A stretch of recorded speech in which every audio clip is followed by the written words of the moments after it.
Casa de Tinieblas presenta Las ratas de las paredes. El 16 de julio de 1923 me mudé a Hexham Priory en cuanto el último obrero acabó su trabajo. La restauración había sido una empresa de envergadura, porque quedaba poca cosa del desmantelado edificio, salvo su cáscara ruinosa. Pero dado que había sido morada de mis antepasados, no quise renunciar por cuestión de presupuesto.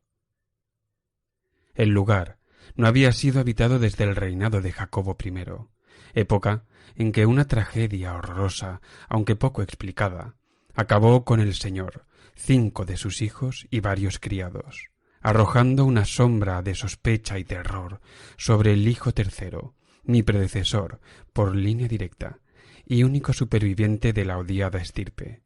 Con este único heredero denunciado como homicida, la propiedad revirtió a la corona, puesto que el acusado no hizo intento de exculparse ni de recuperar la propiedad. Dominado sin duda por un horror superior al de la conciencia o la ley, y manifestando tan solo un deseo frenético de borrar el antiguo edificio de su vista y su memoria, Walter de la Poer, 11º barón de Hexham, huyó a Virginia, donde fundó la familia que un siglo después fue conocida como de la Poer.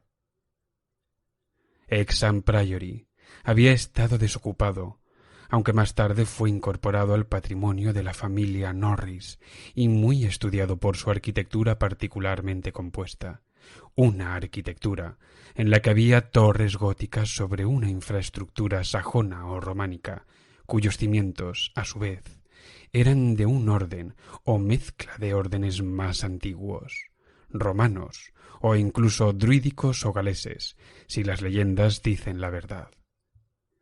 Sus cimientos son muy singulares, y en un lado se funden con la sólida caliza del precipicio donde cuyo borde el priorato domina un valle desolado que hay 3 millas al oeste del pueblo de Anchester. A los arquitectos y los arqueólogos les fascinaba estudiar esta extraña reliquia de siglos olvidados, pero los campesinos la odiaban. La habían odiado hacía siglos, cuando vivían en ella mis antepasados, y la odiaban ahora, con el musgo y el moho del abandono cubriéndola toda. Aún no llevaba yo un día en Anchester, cuando supe que provenía de una casa maldita, y esta semana los obreros han volado Hexham Priory y se afanan en borrar cualquier vestigio de sus cimientos.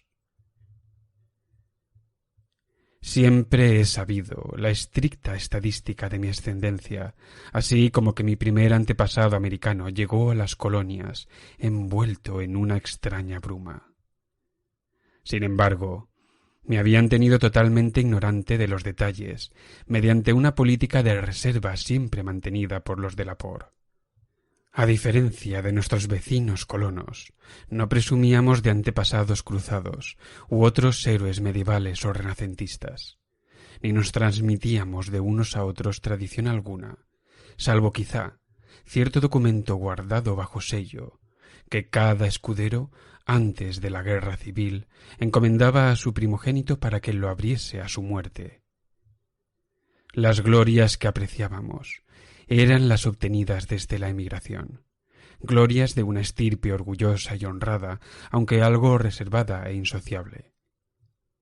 Durante la guerra perdimos nuestra fortuna, y el incendio de Carfax, nuestro hogar a orillas del James, cambió totalmente nuestra existencia. En ese ataque incendiario pereció mi abuelo, de edad avanzada, y con él se perdió el sobresellado que nos ataba al pasado. Hoy recuerdo ese incendio tal como lo presencié a los 7 años, con los soldados federales gritando, las mujeres chillando y los negros aullando y rezando. Mi padre estaba en el frente, en la defensa de Richmond, y tras muchas formalidades, mi madre y yo pudimos cruzar las líneas para reunirnos con él. Cuando acabó la guerra, nos trasladamos al norte, de donde procedía mi madre. Allí crecí, maduré, y finalmente hice fortuna como un yanqui impasible. Ni mi padre ni yo supimos nunca cuál era el contenido del sobre hereditario, y al sumergirme en el monótono mundo de los negocios de Massachusetts, perdí todo interés por los misterios que evidentemente se ocultaban en la parte más baja del árbol familiar. De haber sospechado su naturaleza, con qué gusto habría abandonado Hexham Priory a su moho, sus murciélagos y sus telarañas. Mi padre murió en 1904, aunque sin dejarnos ningún mensaje, ni a mí, ni a mi único hijo, Alfred, de 10 años y sin madre. Este niño fue el que invirtió el orden de la información familiar, porque mientras yo sólo podía ofrecerle en broma hipótesis sobre nuestro pasado, él, cuando la última guerra lo llevó a Inglaterra, en 1917 como oficial de aviación, me escribió hablándome de ciertas leyendas ancestrales muy interesantes. Al parecer, los de Laporte tenían una leyenda dramática y quizás siniestra, porque un amigo suyo, el capitán Edward Norris, del Royal Flying Corps, vivía en Manchester, cerca del solar familiar, y le contó ciertas supersticiones campesinas que pocos novelistas podrían igualar por ser desquiciadas e increíbles. Norris, naturalmente, no las tomaba en serio, pero divertían a mi hijo y le proporcionaban bastante material para las cartas que me mandaba.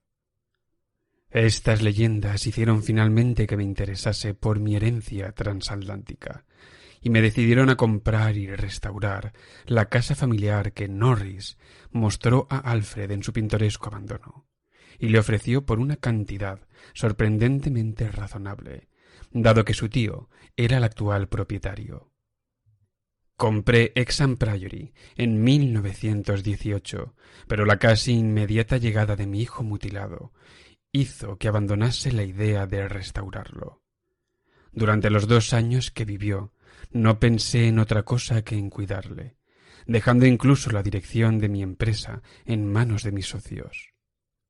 En 1921, privado de mi hijo y sin objeto en la vida, industrial retirado y ya no joven, decidí distraer los años que me quedaran con mi nueva propiedad.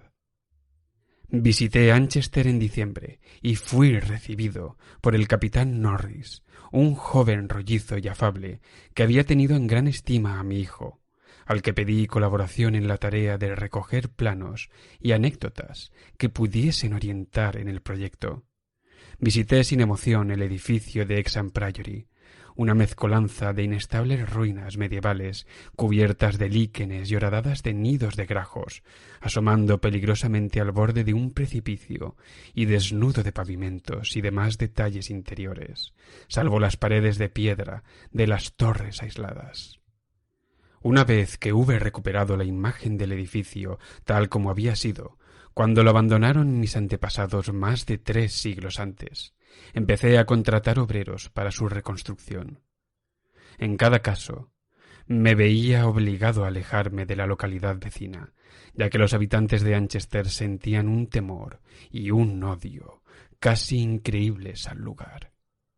Esta aversión era tan grande que a veces se contagiaba a los trabajadores de fuera, lo que ocasionaba muchas deserciones, y al parecer comprendía tanto al priorato como a su antigua familia. Mi hijo me había contado que solían evitarle en sus visitas porque era un Delapoer, y ahora descubrí que también a mí me aislaban sutilmente por la misma razón, hasta que convencí a los campesinos de que sabían muy poco de la propiedad. Incluso entonces me miraban con manifiesta antipatía, de manera que la mayoría de las tradiciones del pueblo las tuve que recopilar por mediación de Norris. Lo que la gente no perdonaba, por lo visto, era que hubiese venido a restaurar un símbolo tan detestable para ellos, porque, razonable o no, con fundamento o sin él, consideraban Hexham Priory nada menos que como una guarida de demonios y hombres lobo. Juntando las historias que Norris recogió para mí y completándolas con relatos de varios expertos que habían estudiado las ruinas, deduje que Hexham Priory se alzaba en el solar de un templo prehistórico, de una construcción druídica o predruídica seguramente contemporánea de Stonehenge.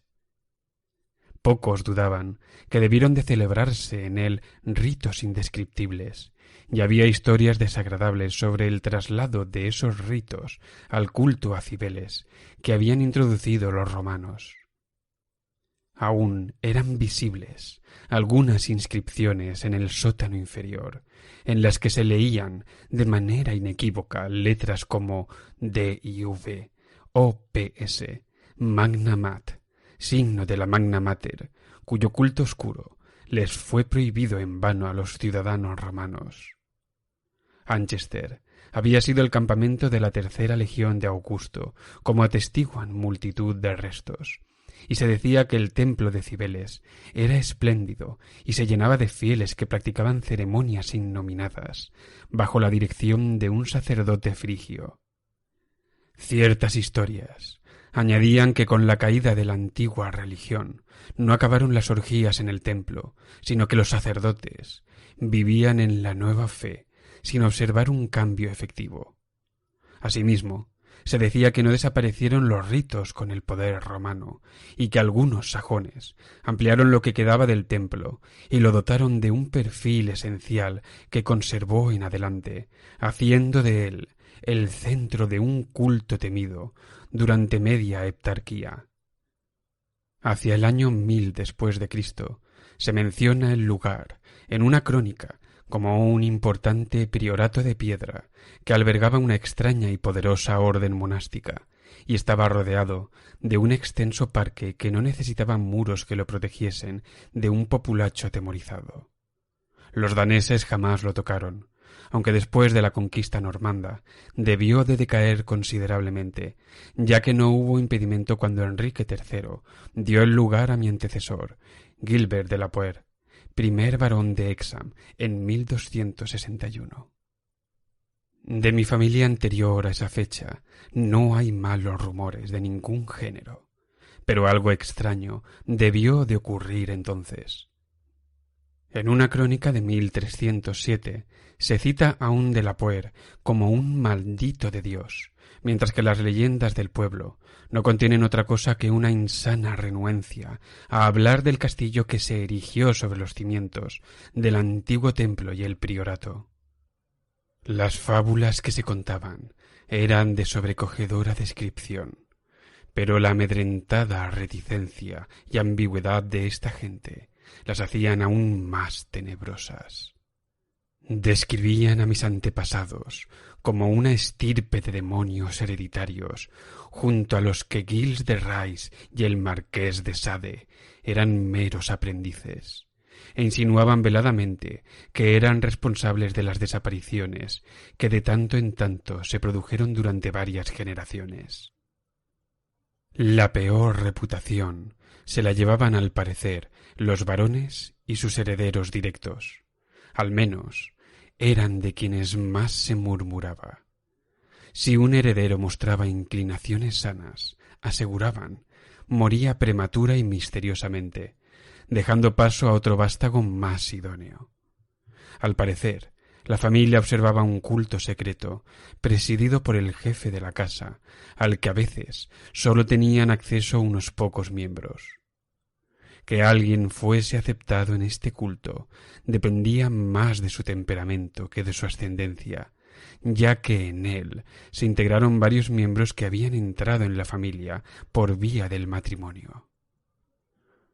Lady Margaret Trevor de Cornualles, esposa de Godfrey, segundo hijo del quinto barón, se convirtió en la mala predilecta de los niños de toda la comarca y en la heroína diabólica de una antigua balada particularmente horrible que aún circulaba en los confines de Gales.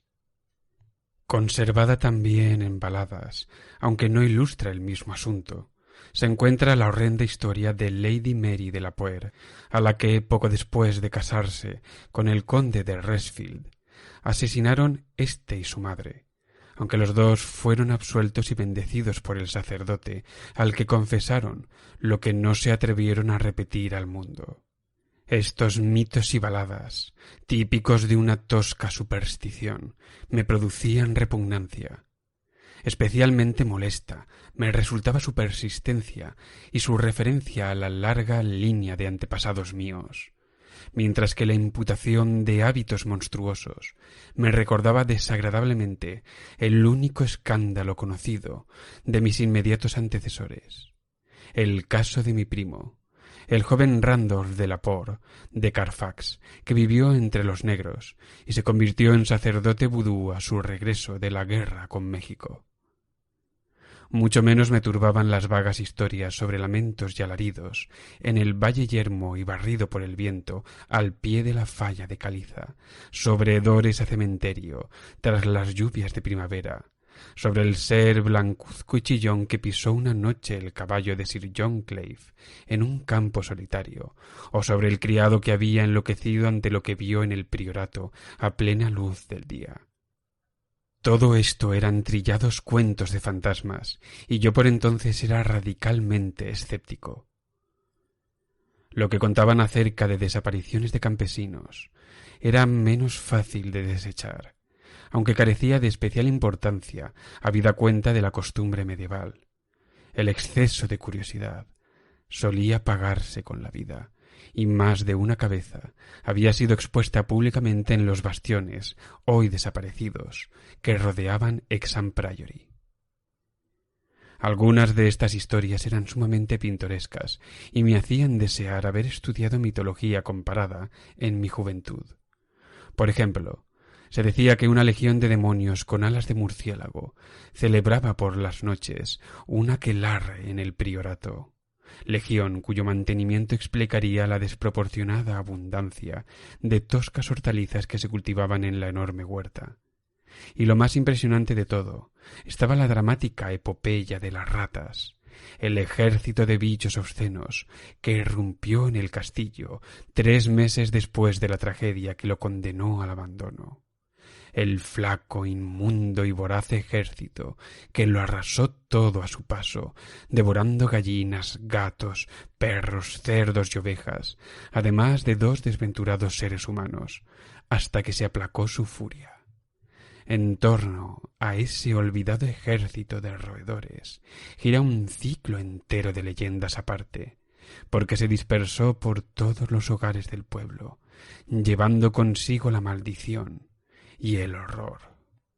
Tales eran las historias que me asaltaban mientras, con impaciencia de viejo, apremiaba para que concluyesen la obra de restauración de mi hogar ancestral. Que nadie imagine ni por un momento que estas historias constituían mi principal entorno psicológico. Por lo demás, era constantemente elogiado y animado por el capitán Norris y los arqueólogos que me rodeaban y asesoraban. Cuando terminaron las obras, más de 2 años después de su inicio, contemplé las grandes habitaciones, las paredes enmaderadas, los techos abovedados, las ventanas con parteluz y las amplias escalinatas, con un orgullo que compensaba sobradamente el coste astronómico de la restauración. Los elementos medievales estaban hábilmente reproducidos y las partes nuevas se amalgamaban perfectamente con los muros y cimientos originales. La mansión de mis antepasados estaba completa y deseé fervientemente redimir por fin la fama local del linaje que acababa en mí. Residiría aquí de manera permanente y probaría que un de Lepore, porque había vuelto a adoptar la grafía original del apellido, no tenía por qué ser un malvado. Mis comodidades se hallaban incrementadas, quizá, por el hecho de que, aunque Hexham Priory era de concepción medieval, su interior era en realidad enteramente nuevo y estaba exento tanto de antiguos bichos como de viejos fantasmas. Como digo, me mudé el 16 de julio de 1923. La servidumbre la formaban 7 criados y 9 gatos, especialmente esta última por la que siento un cariño particular. El gato más viejo, Niggerman, tenía 7 años y había venido conmigo de mi casa de Bolton Massachusetts. A los otros los había ido cogiendo en casa de la familia del capitán Norris, mientras llevaban a cabo la restauración del priorato. Durante 5 días nuestra rutina transcurrió con la mayor placidez, en la que yo me pasaba casi todo el tiempo ordenando datos de la antigua familia. A la sazón, había conseguido versiones muy detalladas de la tragedia final y huida de Walter de la Poer, lo que imaginé que constituiría el contenido del documento hereditario perdido en el incendio de Carfax. Por lo visto, mi antecesor fue acusado con razón de haber matado a los demás miembros de la casa mientras dormían, excepto a 4 criados cómplices, unas 2 semanas después de un terrible descubrimiento que cambió completamente su comportamiento, pero que, salvo de manera implícita, sólo reveló a los criados que le ayudaron y que después huyeron a donde no pudieran ser descubiertos. Esta matanza deliberada del padre, 3 hermanos y 2 hermanas, fue mirada con comprensión por los lugareños y tratada con tal lenidad por la ley, que su autor escapó a Virginia sin oprobio, sin daño y sin ocultamiento. El sentir general era que había purgado la comarca de una maldición inmemorial. No se me ocurría qué descubrimiento pudo impulsarle a una acción tan terrible. Sin duda, Walter de la Poer conocía desde hacía años las historias siniestras que se contaban de su familia, por lo que no parecía verosímil que este material le infligiera ningún golpe inesperado. ¿Acaso había presenciado algún rito espantoso o había tropezado con algún símbolo horrible y revelador en el priorato o alrededores? En Inglaterra se le tuvo por un joven tímido y amable. En Virginia parecía no tanto duro o cruel como acosado y receloso. De él decía el diario de otro caballero aventurero, Francis Harley de Bellevue, que era un hombre de sin par delicadeza, justicia y honor. El 22 de junio ocurrió el primer incidente, que, aunque parecía de poca importancia en el momento, relacionado con sucesos posteriores, adquiere una significación preternatural. Fue algo tan simple que casi no le hice caso, y probablemente habría pasado inadvertido, porque estando como estaba en un edificio prácticamente nuevo y flamante, salvo los muros, y rodeado de una servidumbre formal y con sentido común, habría sido absurdo abrigar ningún temor a pesar del emplazamiento. Lo que después recordé es sólo esto, que mi viejo gato negro, cuyo humor conocía de sobra, estaba alerta y expectante de una manera que chocaba totalmente con su comportamiento habitual. Andaba de habitación en habitación, desasosegado y nervioso, olfateando constantemente las paredes, que formaban parte de la estructura gótica.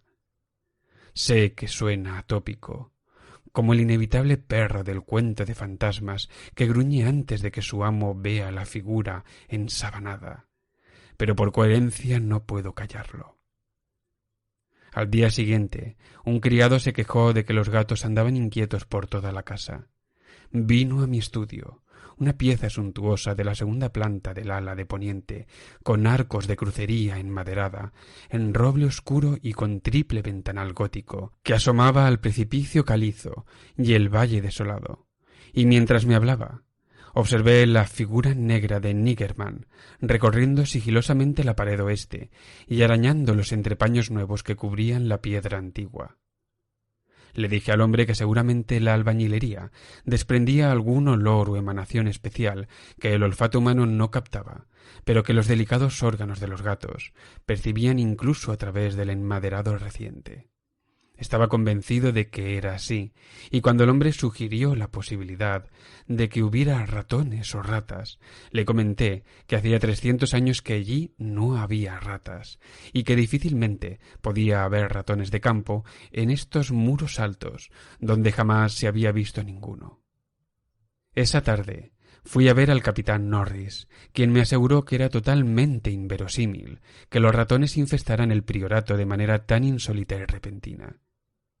Esa noche, al despedir como de costumbre a mi ayuda de cámara, me retiré al aposento de la torre de poniente que había escogido como dormitorio, al que se llegaba desde el estudio por una escalera de piedra y una breve galería, la primera parcialmente antigua y la segunda enteramente restaurada. Este aposento era circular, muy alto, y sus paredes no habían sido enmaderadas, sino que estaban cubiertas con tapices que yo personalmente había escogido en Londres. Tras comprobar que Niggerman estaba conmigo, cerré la pesada puerta gótica y me acomodé junto a la luz de una lámpara eléctrica que imitaba hábilmente un candelabro. Finalmente apagué la luz y me metí en la cama, tallada y con dosel, con el venerable gato en su sitio de siempre, a mis pies. No corrí las cortinas, sino que me quedé mirando a través de la estrecha ventana norte que tenía frente a mí.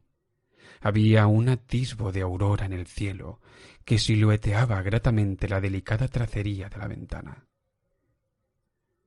En algún momento debí de quedarme dormido, porque recuerdo la clara sensación de dejar extraños sueños cuando el gato saltó de repente de su plácida postura. Le vi a la débil claridad del alba, con la cabeza avanzada, las patas delanteras sobre mis tobillos y las traseras estiradas hacia atrás. Miraba atentamente un punto de la pared, algo al oeste de la ventana, punto en el que mis ojos no veían nada particular, pero hacia el que ahora dirigí toda mi atención. Y al fijarme, me di cuenta de que Niggerman no se había alertado sin motivo. No sé si el tapiz se movía efectivamente o no. Creo que sí, muy ligeramente. Pero lo que puedo jurar es que detrás se oyó un rumor furtivo, apagado, como de ratas o ratones escabulléndose. Un momento después, el gato había saltado decididamente a la tapicería que hacía de pantalla, derribando el suelo con su peso, el paño correspondiente, y dejando al descubierto un antiguo y húmedo muro de piedra, parcheado aquí y allá por los albañiles, pero sin rastro de roedores. Niggerman corría de un lado a otro, al pie de esa parte de la pared, arañando el tapiz caído y tratando a veces de meter la zarpa entre la pared y el suelo de roble. No encontró nada, y un rato después volvió cansado a su puesto a mis pies. Yo no me había movido, pero esa noche no me volví a dormir. Por la mañana interrogué a los criados, y ninguno había notado nada raro, salvo la cocinera, que recordó el comportamiento de un gato que dormía en el alféizar de su ventana. Este gato había maullado por la noche, no sabía a qué hora, despertándola a tiempo de verlo saltar disparado hacia la puerta abierta y desaparecer escaleras abajo. Dormité hasta mediodía, y por la tarde hice otra visita al capitán Norris, quien se mostró sumamente interesado en lo que le conté. Estos raros incidentes, pequeños pero de lo más curiosos, atraían a su sentido de lo pintoresco y le recordaron varias historias fantasmales de la tradición local. Estábamos sinceramente confusos con la presencia de ratas, y Norris me prestó unos cuantos cepos y veneno, que al volver mandé a los criados que colocaran en lugares estratégicos. Me retiré temprano, dado que me caía de sueño, pero me atormentaron las más horribles pesadillas. Miraba desde una altura inmensa una gruta sombría, con inmundicia hasta las rodillas, donde un porquero demoníaco de barba blanca guiaba con su bastón una manada de animales fungosos y flácidos, cuyo aspecto me llenaba de indecible aversión. Luego, mientras el porquero descansaba descuidado de su tarea, una nube de ratas caía del abismo pestilente y devoraba al hombre y a los animales por igual. De esta visión aterradora me sacó de repente un movimiento de Niggerman, que dormía como de costumbre a mis pies. Esta vez no tuve que preguntarme sobre la causa de sus gruñidos y bufidos, y sobre el miedo que le hizo clavarme las uñas en el tobillo, ajeno a su efecto, porque las 4 paredes de la cámara hervían de rumores nauseabundos. Eran carreras furtivas de gigantescas ratas hambrientas. No había aurora que revelase los tapices. El que se había caído lo habían vuelto a colgar, pero no tenía tanto miedo como para no encender la luz. En el instante de iluminarse las bombillas, vi una horrenda agitación en toda la tapicería, haciendo que algunos dibujos peculiares ejecutasen una singular danza de la muerte. Este movimiento desapareció casi en el acto, y el rumor con él. Salté de la cama, y con el mango de un calentador que tenía cerca, levanté una parte para mirar detrás. No había otra cosa que la pared de piedra parcheada. Incluso el gato había dejado su tensa percepción de presencias anormales. Cuando examiné la trampa colocada en el aposento, la encontré con los resortes saltados, aunque sin rastro de los bichos que los habían hecho saltar. No cabía pensar en seguir durmiendo, así que encendí una vela, abrí la puerta, salí a la galería y me dirigí a la escalera que conducía al estudio, con Niggerman pegado a mis talones. Antes de llegar a los escalones de piedra, no obstante, el gato salió disparado delante de mí y echó a correr hacia abajo. Mientras le seguía, oí de repente ruidos en la gran habitación, ruidos de naturaleza inconfundible. El enmaderado de las paredes hervía de ratas que corrían y chocaban, en tanto Niggerman se lanzaba de un lado a otro con la furia de un cazador frustrado. Al llegar encendí la luz, que esta vez no sofocó los ruidos. Las ratas seguían su ajetreo, lanzándose con tal fuerza y determinación que finalmente pude inferir una dirección clara. Estos seres, cuyo número parecía inacabable, estaban llevando a cabo una formidable migración desde alturas inconcebibles a inconcebibles profundidades. Ahora oí pasos en el corredor y un momento después 2 criados abrieron la pesada puerta. Estaban registrando la casa, buscando la fuente desconocida del tumulto que había hecho que los gatos empezaran a bufar de terror. Bajando varios tramos de escalera y quedándose maullando, agazapados ante la puerta cerrada del segundo sótano. Les pregunté si habían oído a las ratas, pero contestaron que no, y cuando me volví para señalarles la parte del enmaderado, me di cuenta de que el ruido había cesado. Bajé con los 2 criados a la puerta del segundo sótano, pero me encontré con que los gatos se habían dispersado. Decidí explorar la cripta de abajo más tarde, y de momento me conformé con efectuar una ronda para inspeccionar los cepos. Estaban todos disparados, aunque sin atrapar nada. Contento de que nadie hubiera oído a las ratas salvo los felinos, y yo me quedé en el estudio hasta la madrugada, pensando mucho y recordando cada retazo de la leyenda que yo mismo había desenterrado referente al edificio donde vivía. Dormí un poco antes del mediodía, recostado en una cómoda butaca de la biblioteca que mi proyecto de mobiliario medieval no había logrado desterrar. Después telefoneé al capitán Norris, que vino y me ayudó a explorar el segundo sótano. No encontramos nada de naturaleza desagradable, aunque no pudimos reprimir un estremecimiento al descubrir que esta cripta había sido construida por manos romanas. Cada arco bajo y cada pilar macizo eran romanos. No pertenecían al románico devaluado de los torpes sajones, sino al severo y armonioso clasicismo de la edad de los Césares. En efecto, los muros abundaban en inscripciones conocidas de los arqueólogos que habían explorado repetidamente el lugar, tales como P. Getae, Prop, Temp, Dona y L. Praec, V.S., Pontifi, Atis. La referencia a Atis me produjo un escalofrío, porque había leído a Catulo y sabía algo de los ritos espantosos del dios oriental, cuyo culto estaba tan amalgamado con el de Cibeles.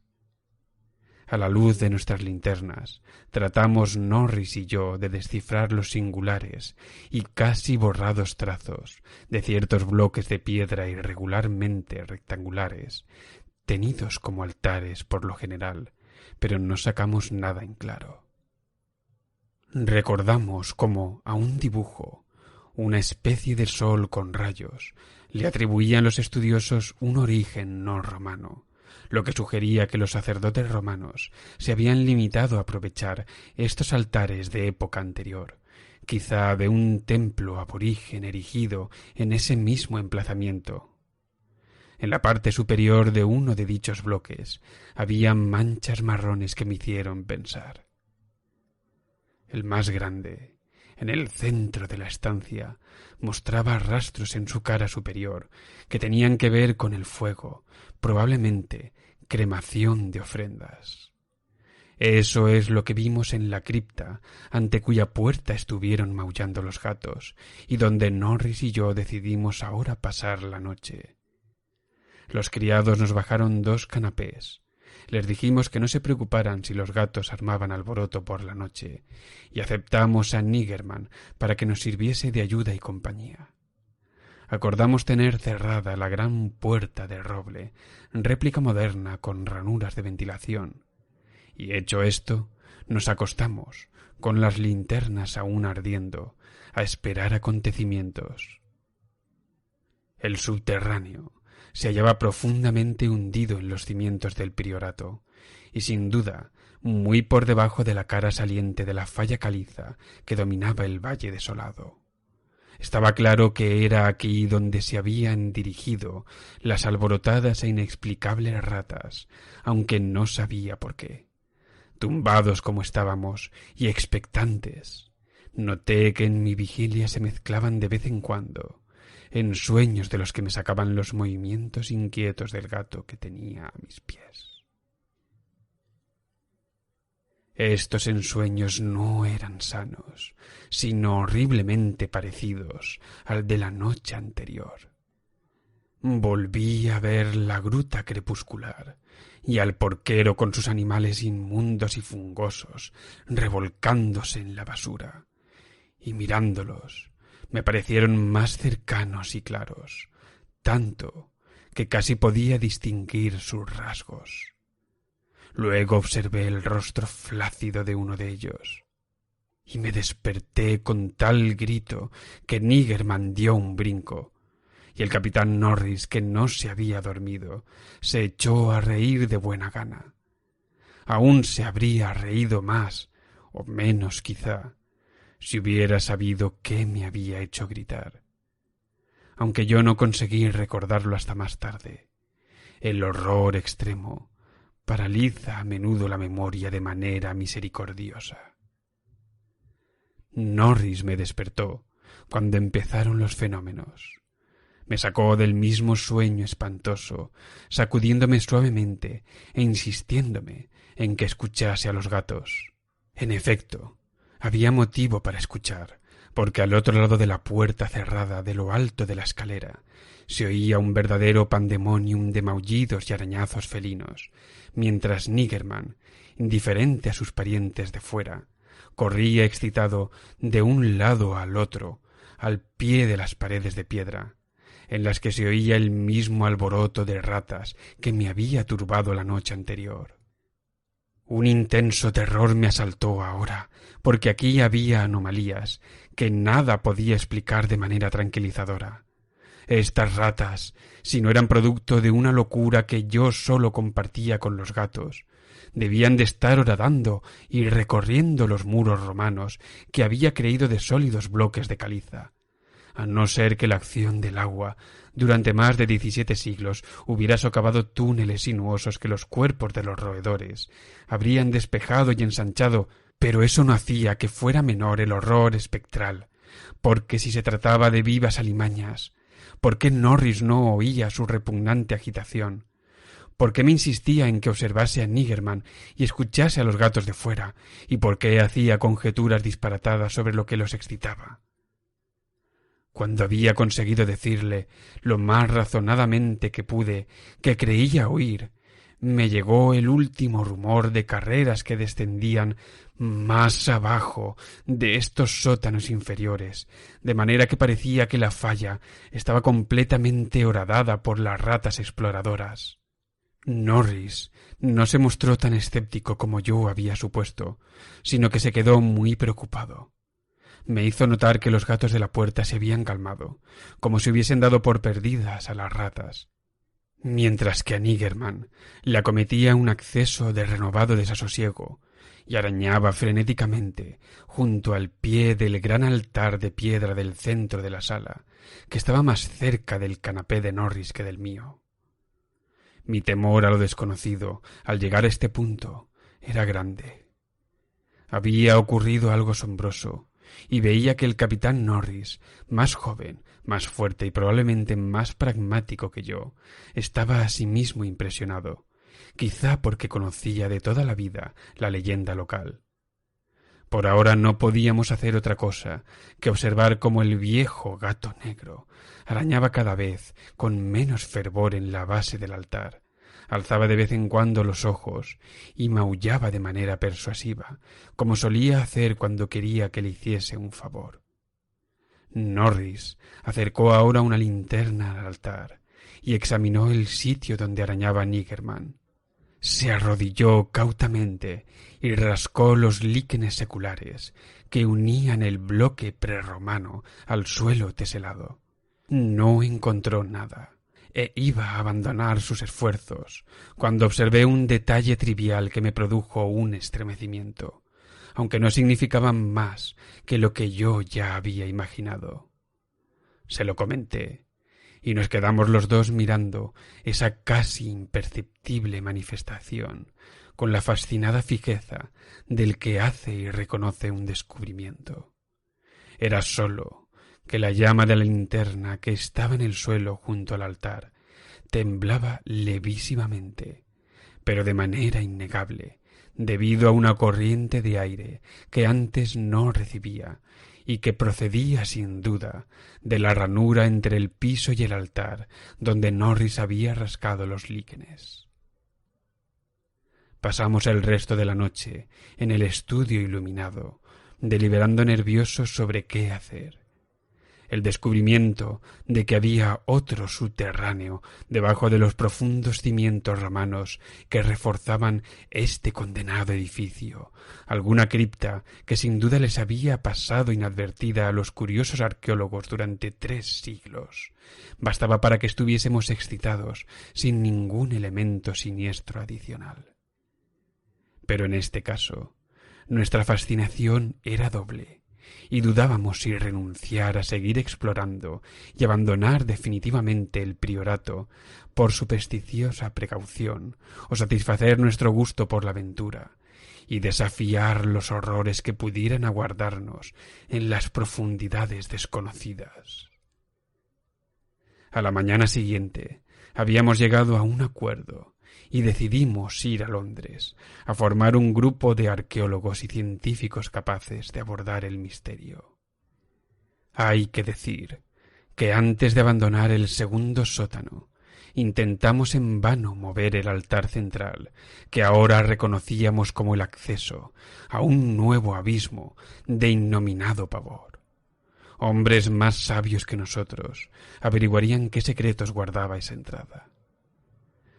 Durante muchos días, en Londres, el capitán Norris y yo expusimos nuestras experiencias, hipótesis y anécdotas legendarias a 5 autoridades, todas ellas hombres en quienes se podía confiar que respetasen cualquier secreto familiar que las exploraciones sacaran a la luz.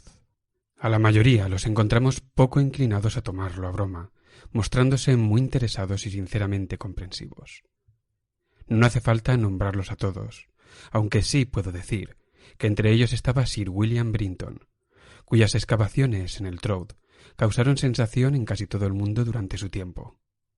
Cuando tomamos el tren para Anchester, me sentía al borde de espantosas revelaciones, impresión que simboliza la aflicción de multitud de americanos ante la inesperada muerte del presidente al otro lado del mundo. El 7 de agosto, tarde ya, llegamos a Hexham Priory, donde los criados me aseguraron que no había ocurrido nada fuera de lo normal. Los gatos, incluido el viejo Niggerman, habían estado completamente tranquilos, y no había saltado ningún cepo de la casa. Iniciaríamos la exploración por la mañana. Entretanto, yo debía asignar cómodos aposentos a todos mis huéspedes. Me retiré a descansar a mi habitación de la torre, con Niggerman acostado a mis pies. El sueño me llegó pronto, pero me saltaron espantosas pesadillas. Una de ellas fue la visión de un festín romano, como en el Trimalción, con un horror en una fuente tapada. Luego vino aquella otra detestable y recurrente sobre el porquero y su hedionda manada de la gruta crepuscular. Sin embargo, cuando desperté con los ruidos normales de la casa, abajo era pleno día. Las ratas, espectrales o no, no me habían molestado, y Niggerman aún seguía durmiendo plácidamente. Al bajar, me enteré de que el resto de la casa había gozado de la misma tranquilidad, circunstancia que uno de los eruditos, un individuo llamado Thornton, apasionado de la metapsíquica, atribuyó absurdamente a que ya me había sido revelado lo que determinadas fuerzas querían mostrarme. Todo estaba preparado ahora, y a las 11 de la mañana el grupo entero, formado por los 7, provistos de potentes linternas eléctricas y herramientas para excavar, bajamos al segundo sótano y pasamos el cerrojo detrás de nosotros. Nos acompañaba Niggerman, porque a los investigadores les parecía bueno contar con su excitabilidad, y desde luego queríamos que estuviera presente en caso de que hubiese alguna oscura manifestación de roedores. Apenas nos detuvimos en las inscripciones romanas y los dibujos enigmáticos del altar, dado que 3 de los eruditos los habían visto ya y que los 5 conocían sus características. La mayor atención la dedicamos al importante altar central, y al cabo de 1 hora Sir William Brinton había conseguido inclinarlo hacia atrás, haciendo que basculase por algún tipo de contrapeso. Fue tal el horror que entonces quedó al descubierto, que nos habría anonadado de no haber estado preparados. A través de la abertura prácticamente rectangular del suelo enlosado, esparcido sobre un tramo de peldaños de piedra tan prodigiosamente gastados que apenas eran algo más que un plano inclinado en el centro, había una horrible colección de huesos humanos o semihumanos. Los que conservaban su disposición de esqueleto revelaban actitudes de un pánico terrorífico, y en todos ellos había señales de roeduras. Los cráneos denotaban rasgos de absoluta idiocia, cretinismo o de un primitivismo casi simiesco. Sobre estos escalones de espantosa suciedad descendía su techo abovedado, formando un pasadizo, al parecer tallado a cincel en la roca de piedra, por el que nos llegó una corriente de aire. Esta corriente no era una súbita y pestilente bocanada que saliese de una cripta cerrada, sino una brisa fría y limpia en cierto modo. No nos detuvimos mucho, sino que, temblando, empezamos a despejar el paso escaleras abajo. Fue entonces cuando Sir William, al examinar las paredes talladas, hizo la insólita observación de que el pasadizo, según la dirección de las incisiones del cincel, había sido tallado desde abajo. Ahora debo ser cauto y escoger mis palabras. Después de bajar unos cuantos peldaños entre huesos roídos, descubrimos luz delante de nosotros. No se trataba de ninguna fosforescencia brumosa, sino de una filtración de luz diurna, que no podía deberse sino a alguna grieta desconocida del precipicio que dominaba el valle baldío.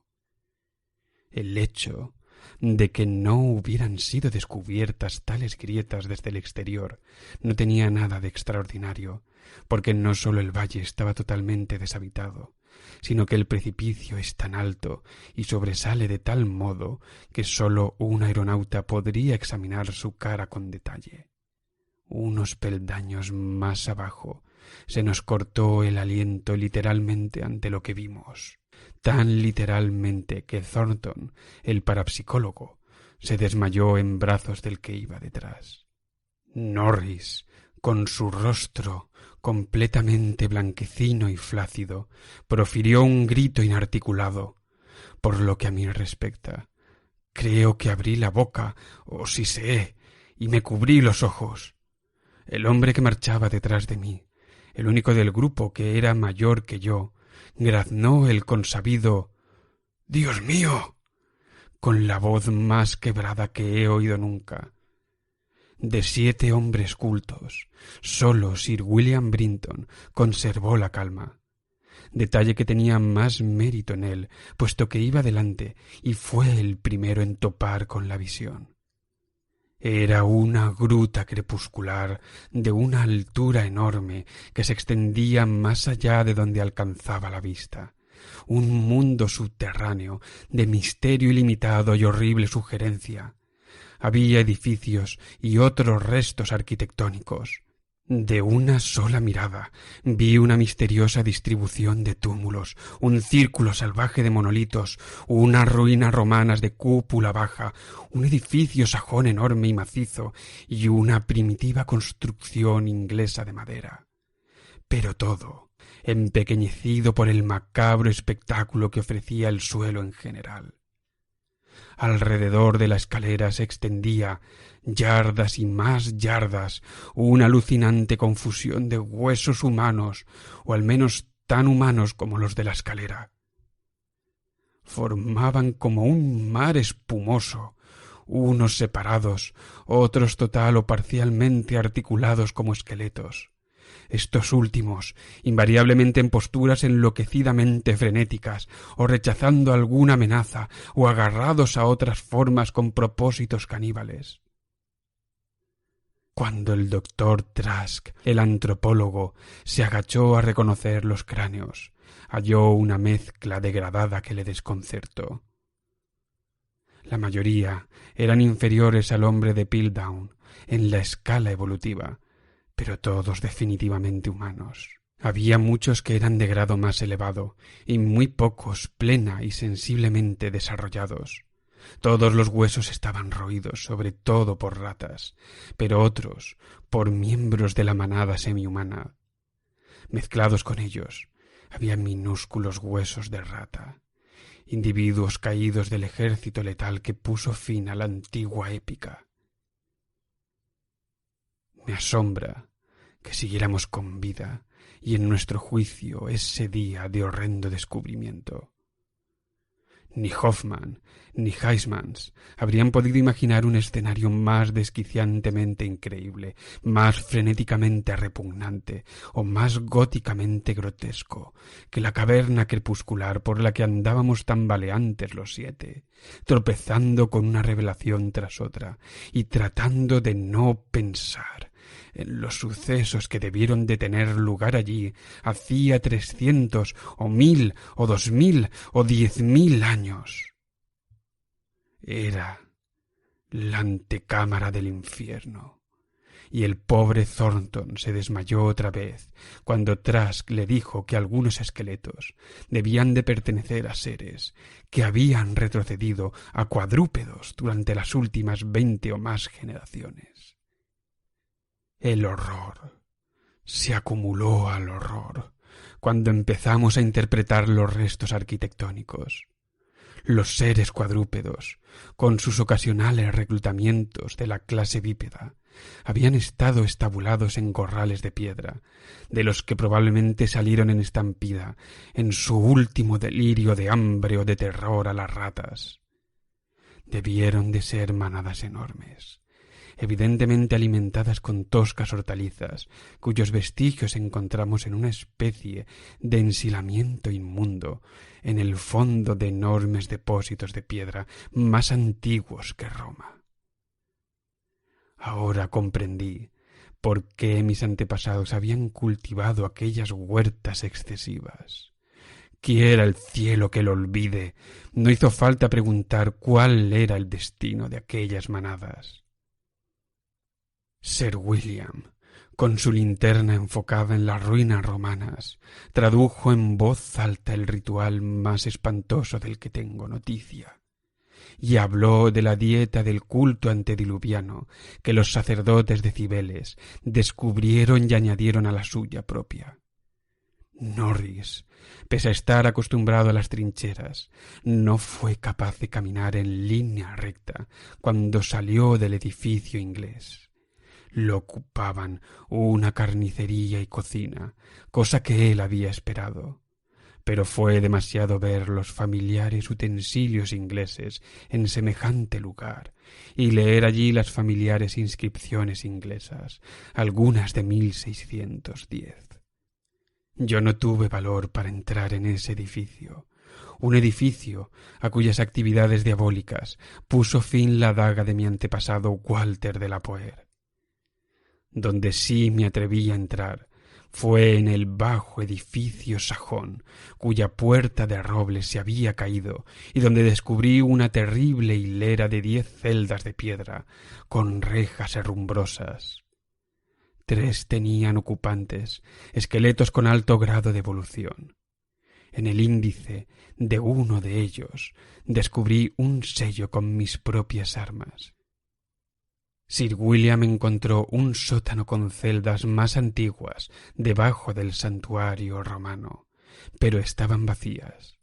Más abajo había una cripta baja con cajas de huesos formalmente ordenados, algunas con terribles inscripciones paralelas talladas en latín, en griego y en lengua frigia.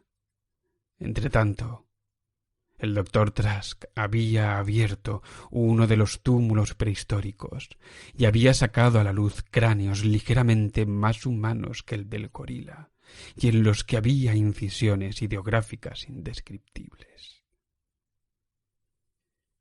En medio de todo este horror, mi gato andaba cauto e imperturbable. En una ocasión le vi monstruosamente encaramado en lo alto de una montaña de huesos, y me pregunté qué secretos ocultaba detrás de sus ojos amarillos. Una vez comprendidas someramente las sobrecogedoras revelaciones de este paraje crepuscular, paraje que ya prefiguraba horrendamente mi sueño repetido, nos dirigimos hacia las profundidades aparentemente ilimitadas de la tenebrosa caverna, a donde no llegaba ningún rayo de luz filtrado de la falla. Jamás sabremos qué mundos estigios se abrían más allá del pequeño trecho que recorrimos, porque se decidió que tales secretos no harían ningún bien a la humanidad. Pero había a mano suficientes para absorber toda nuestra atención, porque no nos habíamos adentrado mucho cuando las linternas nos revelaron la infinidad de pozos en los que las ratas se habían saciado y cuya súbita falta de reabastecimiento había empujado al voraz ejército de roedores, primero a atacar a las manadas de seres vivos y desmedrados, y luego a irrumpir en el priorato de esa histórica orgía de devastación que los campesinos jamás olvidarán. ¡Dios mío! Esos negros pozos de carroña, con montones de huesos limpios y roídos y de cráneos abiertos. Esos depósitos de huesos pitecantropoides, celtas, romanos e ingleses, de incontables siglos impíos. Unos estaban llenos y nadie sabía qué profundidad podían tener. Otros eran insondables para nuestras linternas y los poblaban innominadas fantasías. ¿Qué era de las miserables ratas que caían en estas trampas, en medio de la negrura de sus recorridos en este tártaro espantoso? Una de las veces me resbaló un pie en el borde de un horrible vacío y experimenté un instante de extático pavor. Debí de quedarme embargado largo tiempo, porque no veía del grupo más que al rollizo capitán Norris. Luego surgió un ruido de aquella lejanía ilimitada y negra que me parecía conocer, y vi a mi viejo gato negro pasarme veloz, cual alado dios egipcio, en dirección al abismo tremendo de lo desconocido. Pero no me quedé muy atrás, porque no tuve duda un segundo después. Eran las horribles carreras de las ratas diabólicas, siempre en busca de nuevos horrores y determinadas a seguir llevándose a sus cavernas sonrientes del centro de la tierra, donde Nyarlathotep, el dios loco sin rostro, aúlla ciegamente en la oscuridad al son de dos flautistas idiotas y amorfos. Se me apagó la linterna, pero seguí corriendo. Oía voces y aullidos y ecos, pero sobre todo se elevaban poco a poco las carreras impías, insidiosas, cada vez más, como ascendería un cadáver hinchado y rígido en un río oleaginoso que discurre bajo innumerables puentes de ónice, hacia un mar negro y corrompido. Algo chocó conmigo, algo blando y pesado. Sin duda eran ratas y el ejército viscoso y voraz que saciaba su hambre con muertos y vivos. ¿Por qué no se iban a comer las ratas a un Delapoer, cuando un Delapoer se alimenta de seres prohibidos? La guerra había devorado a mi hijo. Malditos sean todos. Y los yanquis devoraron Carfax con el fuego y quemaron al antepasado de Lapor y el secreto. No, no, os lo aseguro, no soy el demonio porquero de la gruta crepuscular. No era el rostro gordinflón de Edward Norris el de aquel ser flácido y fungoso. ¿Quién dice que soy un Delapoer? Él está vivo. En cambio mi hijo ha muerto. ¿Ha de tener un Norris las tiendas de un Delapoer? Es vudú, os lo aseguro, esa serpiente manchada. ¡Maldito seas, Thornton! Yo te enseñaré a desmayarte ante lo que hace mi familia. ¡Sangra, bellaco! Ya te enseñaré a jadear. ¿Con que me quieres dar trabajo? Magna Mater, Magna Mater, Atis. Dia ad agaids ad audan, agus vas d'una cort. Donas dolar ort, agus letzà, Ungel really. Eso es lo que dicen que farfullaba yo cuando me encontraron en medio de la oscuridad 3 horas más tarde. Me descubrieron agachado sobre el cuerpo medio devorado del capitán Norris, mientras mi gato, que había saltado sobre mí, me desgarraba el cuello. Ahora han desaparecido del priorato de Hexham. Se han llevado a Niggerman. Me han encerrado en esta habitación enrejada de Hanwell y murmuran con temor sobre mi herencia y mis experiencias.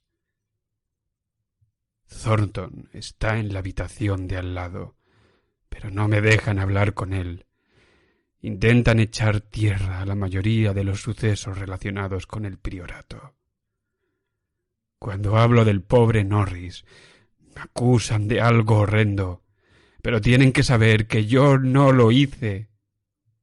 Tienen que saber que fueron las ratas, las inquietas, escurridizas ratas cuyas carreras no me dejan dormir, las endemoniadas ratas que corren por detrás del acolchado de esta habitación y me atraen hacia horrores más grandes que los que he conocido.